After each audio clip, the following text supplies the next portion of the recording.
दोस्तों, स्वागत है आपका हमारे चैनल में।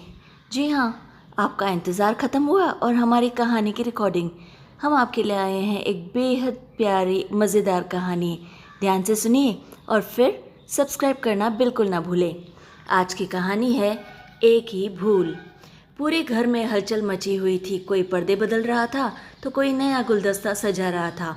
अम्मा की आवाज़ रह रहकर पूरे घर में गूंज उठती।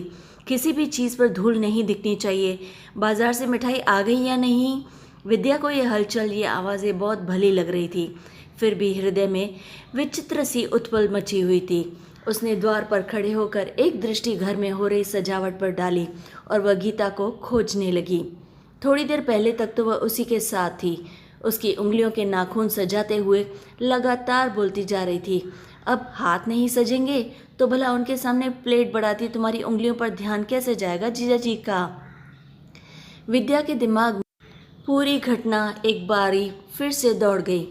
गीता कैसे उसे चिढ़ाती हुई बोली, क्या दीदी, दही बड़े बनाए हैं मैंने, देख लो, आने दो ज़रा। सजावट में इतनी लाल मिर्च डालूंगी कि सी सी ना कर उठे तो हमारे होने वाली जीजाजी से कहना। विद्या के मन में तो मीठी मीठी गुदगुदी हो रही थी, पर ऊपर से क्रोध का दिखावा करके वह उसे डांटती भी जा रही थी। चुप गीतू, बिल्कुल चुप हो जा। अभी वो कौन लगते हैं हम दोनों के?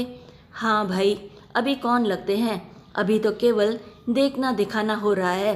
फिर इसकी हथेलियाँ छोड़कर बोली, तू भी दीदी एकदम बोर है, वही पुराना ज़माना लिए हुए जी रही है, अपना तमाशा बनवाना। यह कहने के साथ ही वह स्तब्ध सी हो उठी, नजरें झुकाए एकदम कमरे से बाहर निकल गई। उफ, अब जाने कहाँ जाकर रो रही होगी पगली। विद्या ने स्मृतियों को झटकते हुए सोचा। तभी बड़ी दाई दनदनाती हुई उसके कमरे में आ गई। गीता कहाँ है? पता नहीं, उसने कहा। पता नहीं रे तो ठीक ही है, उन्होंने होठ सिकोड़ कर कहा। मैंने तो सुबह ही छोटी को कह दिया था कि गीता को लड़के वालों के सामने बिल्कुल मत आने देना, लेकिन ताई, उसने टोकना चाहा और कुछ कहना चाहा, लेकिन वेकिन कुछ नहीं। उसके कारण भला तू कब तक भुगतती रहेगी? विद्या का मन अवसाद से भर उठा। पता नहीं ताई की बात में कितना सत्य है। गीता की एक छोटी सी भूल क्या उसके साथ साथ पूरे घर के लिए भी दुखों का पहाड़ बन गई है? विद्या की आंखों में गीता की मस्त मौला छवि घूम गई।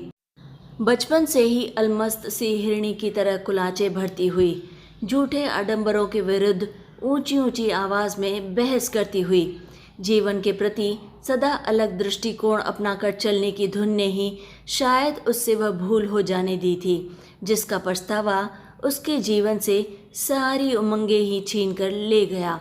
कुछ देर को सब भूल भाल कर यदि वह खुश होती भी है तो ताई या माँ सरीखी महिलाएं उसे वही पुरानी यादें याद दिलाकर फिर से दुख के सागर में डूब जाने को विवश कर देती हैं। विद्या को तैयार कराने की जिम्मेदारी ताई की बड़ी बहू पर थी। इस बीच विद्या ने कई बार गीता के बारे में जानना चाहा, पर उसे टाल दिया गया। वह समझ गई कि माँ ने गीता को एकांत में बैठने का आदेश दिया होगा, ताकि लड़के वालों के सामने वह न पढ़ पाए। लड़के वाले अब वहाँ पर उनके घर पर आ चुके थे और घर में गहमा गहमी काफ़ी बढ़ गई थी।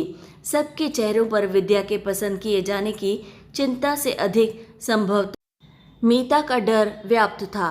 कहीं इन लोगों को भी भनक न लग गई हो कि लड़की की छोटी बहन अपने प्रेमी के साथ घर से भाग गई थी। हाँ, यही शब्द तो सब दोहराते हैं। कितना घटिया सा लगता है यह सब। क्या उस समय कोई भी गीता के हृदय में झांकना चाहता था? क्या बीतती होगी उसके मन पर? कैसी कोमल उमंगों के साथ सारे आडंबरों को अंगूठा दिखाती हुई वह अपने प्रेमी के साथ ब्याह रचाने गई थी। वह भी इसीलिए विवश हुई थी क्योंकि घर के सारे सदस्य एक विजातीय के साथ उसका विवाह करने को बिल्कुल भी तैयार नहीं थे। कैसे उसने अपने अरमानों का ख्याली सेहरा उस व्यक्ति के सर पर बांधा होगा और आर्य समाज मंदिर में चंद लोगों के समक्ष विवाह किया होगा। इधर हर तरफ उसकी खोज के बाद पुलिस तक भी बात पहुंच गई थी। जब वह अपने पति के साथ स्कूटर पर घर वालों से मिलने आ रही थी, तभी पुलिस की जीप उनके पीछे लग गई थी। गीता जल्दी से सीधे घर पहुंचना चाह रही थी कि तभी अचानक से एक बहुत बड़ा एक्सीडेंट हो गया। अचानक से तेज़ रफ्तार के कारण घटी दुर्घटना में वह अपने सारे सपनों, सारे अरमानों से हाथ धो बैठी थी। गीता अपने पति के शव पर ढंग से रो भी न पाई थी कि उसे घर वाले ज़बरदस्ती पकड़कर अपने घर ले आए थे। गीता के ससुर ने एक पत्र द्वारा अपनी बहू को घर ले जाने का अनुरोध भी किया था, पर उसके माता पिता ने उसके विवाह को मान्यता देने से साफ इनकार कर दिया था। कई माह तक गीता एकदम गुमसुम सी होकर एक कोने में पड़ी रही। तब चुपके चुपके विद्या ही उसे समझाती थी, लेकिन घर के शेष सदस्य उसे इस सब से बाहर निकलने ही नहीं दे रहे थे। एक भूल की उसे इतनी कठोर सज़ा मिलेगी, ये तो उसने सपने में भी नहीं सोचा था। वह अपने ही घर में एक कैदी बना दी गई थी। पढ़ाई बंद हो गई। समाज की दृष्टि से छिपाकर उसे घर के कार्यों में लगा दिया गया था। अभी उसकी बड़ी बहन कुंवारी थी। यदि गीता पर कठोर अनुशासन न बैठाया जाता तो विद्या का जीवन भी पूरी तरह से अंधकारमय हो जाता। हालांकि तमाम सावधानियों के बाद भी विद्या के विवाह में निरंतर बाधाएं आ रही थी। इसीलिए आज जो लड़के वाले आने वाले थे उनसे गीता को छिपाया जाता था। मेज़ पर कई प्रकार की मिठाइयाँ, नमकीन और मेवे सजाए जा रहे थे। ताई की बहू अतिथियों को शीतल पेय पेश कर रही थी। ताई, माँ व पिताजी लड़के वालों के सामने जमकर बैठ गए। गीता को रसोई में चाय बनाने में व्यस्त कर दिया गया था। थोड़ी ही देर में विद्या चाय की ट्रे लेकर भाभी के साथ वहीं बैठक में आ गई। सारे मेहमानों के सामने तो सबकी दृष्टि उसकी तरफ उठ गई। माँ व पिताजी की आंखें अतिथियों की नज़रों की टोह लेने में जुट गई। मेहमानों में लड़का, उसके माता पिता, विवाहित बहन व छोटा भाई भी था। सभी उत्सुकता से विद्या को देख रहे थे। माता पिता विद्या से उसकी पढ़ाई आदि के बारे में लगातार प्रश्न कर रहे थे। विद्या से अधिक उनके प्रश्नों का उत्तर ताई दे रही थी। तभी अचानक जैसे धमाका सा हुआ। लड़के के पिता ने विद्या से कहा, बेटी, हमने तो सुना था कि तुम 2 बहनें हो, तुम्हारी छोटी बहन कहीं दिखाई नहीं दे रही। विद्या ने घबराकर माँ व पिताजी की ओर देखा। ताई सहित सभी के चेहरे का रंग एकाएक उड़ गया। पिताजी ने स्थिति को संभालते हुए कहा, जी हाँ, वह बहुत शर्मीली है, वह ज़रा रसोई में व्यस्त है। वाह जी, बहुत अच्छी चाय बनाई है, लड़के के पिता ने कहा। शेष मेहमान मुस्कुराकर उनका साथ दे रहे थे। तभी लड़के की माँ ने कहा, बुलाइए ना उसे भी, हमसे मिल तो ले वह भी। पिताजी, माँ व ताई आदि मन ही मन पिता को कोसने लगे कि आखिर वह घड़ी आ ही गई जिसका उन्हें डर था। सब एक दूसरे का मुंह देखकर जैसे आंखों ही आंखों में पूछ रहे थे कि अब क्या करें। जाओ बेटी, तुम बुला लाओ अपनी बहन को, आखिर अपने होने वाले जीजाजी से उसे भी तो मिलना चाहिए ना। उनकी इस बात पर घर वालों की आंखों में जहां यह संकेत पाकर एक चमक सी आ गई थी कि विद्या उन्हें पसंद आ गई है, वहीं आगे अब क्या होगा ये सोच सोच कर उनका सिर अब चकराने लगा था। न जाने भगवान को क्या मंजूर है। लोग कुछ कहते उससे पहले ही विद्या उठकर अंदर चली गई। उसकी आंखों में प्रसन्नता की लहर थी कि उसे शायद पसंद कर लिया गया है। पीछे से ताई उठने लगी तो लड़के की माँ ने कहा, आप बैठिए ना, वह खुद ही ले आएगी अपनी बहन को। ताई को मन मार कर चुपचाप वहीं पर बैठना पड़ा। विद्या ने गीता को पहले यह समाचार सुनाया कि उसे शायद पसंद कर लिया गया है। सुनते ही गीता की आंखों में प्रसन्नता के आंसू आ गए, पर बाहर चलने के नाम पर उसके मन में एक भय की लहर दौड़ आई। थोड़ी देर बाद लड़की की बहन जब भाभी के साथ वहीं आ गई तो गीता को आखिर मन मारकर बाहर जाना ही पड़ा। माँ और पिताजी के चेहरों का रंग बुरी तरह से उड़ा हुआ था, जैसे सुख में आते आते छीना जा रहा हो। गीता को उन लोगों ने अपने बीच में ही बैठा लिया। लड़के की माँ ने हंसते हुए उससे कहा, भाई छोटी बहनें तो सबसे पहले बड़ी बहन के होने वाले पति को पसंद कर जाती हैं। तुम तो अंदर ही छिप कर बैठी हो। गीता ने मुस्कुराकर गर्दन झुका ली, लेकिन इससे पहले एक भयभीत दृष्टि अपने माता पिता पर डाल ली। वे लोग विद्या को छोड़कर मीता से ही अब बातें करने लगे तो माँ ने उनका ध्यान भंग करते हुए कहा, आप लोग मेज़ तक चलिए ना, नाश्ता ठंडा हो रहा है। हाँ हाँ, वहाँ भी चलेंगे, लड़के के पिता ने कहा। लेकिन पहले अपने घर की सबसे बड़ी बहू से कुछ बातें तो कर लें। उन्होंने स्नेहपूर्वक गीता को देखा तो माँ व पिताजी भय व आश्चर्य से एक दूसरे का मुख देखने लगे। सोचने लगे कि शायद इन लोगों ने विद्या की जगह गीता को तो पसंद नहीं कर लिया। तभी लड़के के पिता ने कहा, आप लोग मेरी बात पर इतना परेशान ना हो। हमें मालूम है कि आपकी छोटी बेटी ने विवाह किया था।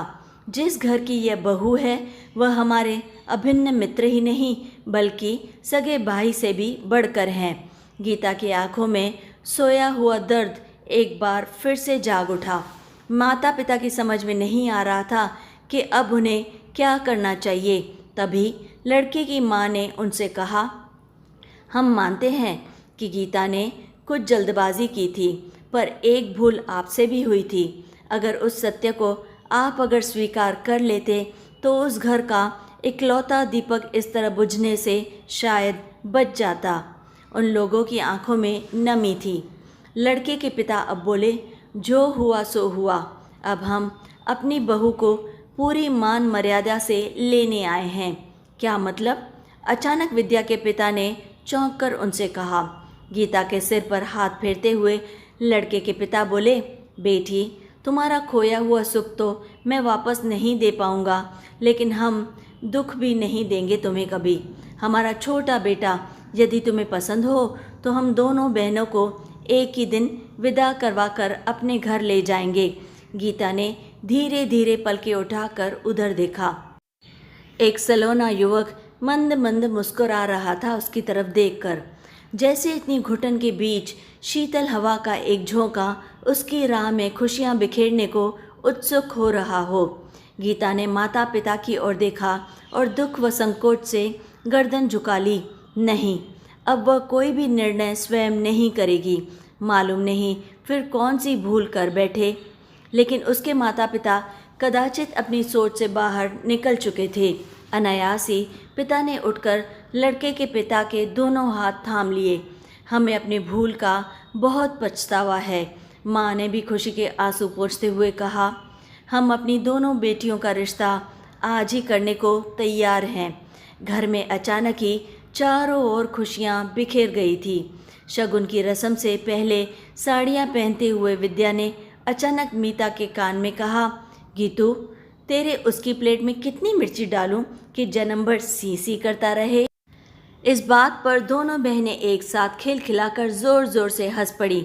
वैसे भी कहते हैं ना कि अंत भला तो सब भला। भले ही गलती किसी से भी क्यों न हुई हो, पर भुगतना पूरे परिवार को पड़ता है। देर सवेर उसका खामियाजा सबको भुगतना ही पड़ता है। तब हर किसी की केवल यही कोशिश होनी चाहिए कि हम भूल कर भी कोई भूल ना करें।